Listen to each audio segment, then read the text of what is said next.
By far, one of the biggest questions that I get asked all the time is, what color hair dye do I use? Where do I get it done? All things hair related. So today I'm going to share with you everything that I use. Now to get started, you'll see that I have like really dark blonde hair. Not quite brunette, but definitely not blonde anymore. And I've tried so many different things to get the pretty purple that I want, but I didn't want to have to bleach it. So what I use for my roots is the Permanent Brights Ion from Sally's in the shade purple. I don't do my whole hair every time. I will do my roots probably like 2 to 3 times and then do a fresh full re-dye. But using the permanent is super important. It's the one you mix with developer.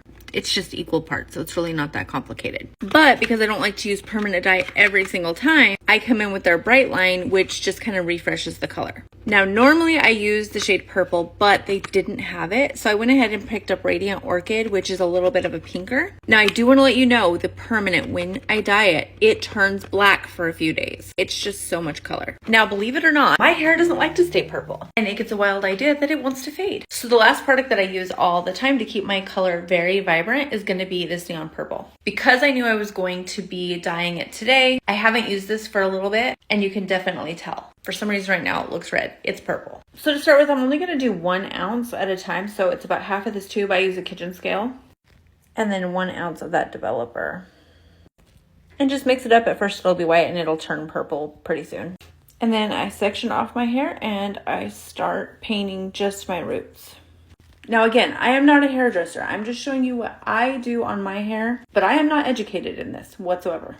So I ended up using the full 2 ounces, which is 1 tube, and just went in and thoroughly saturated all of my roots and went in little tiny sections.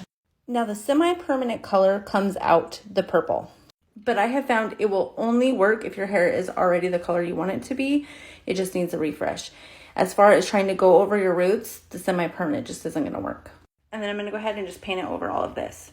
So you want to make sure that everything is really saturated. One thing I forgot about is that the semi-permanent you don't mix with developer. So really it's only the 2 ounces instead of 4. So I should have grabbed another box of that. One thing that I really like about this dye is it does seem to come off really well from my skin. And I am pretty fair. Obviously still be really careful with it, and make sure that you get all the baby hairs. I can't tell you how many times I've done this and the baby hairs are still blonde. The box says to let it process anywhere from 20 to 40 minutes, so I usually do about 30, 35. So I wanted to step outside so you could see this in the light. It's such a pretty purple, and I love the shine that that line gives. But as you can see, it's pretty dark in the beginning. I try not to wash it for at least a few days and do my best to stick to cold water. I'll start using that conditioner about the 3rd to 4th wash, just to keep it really vibrant. I hope that helps. But remember, I'm not a hair person.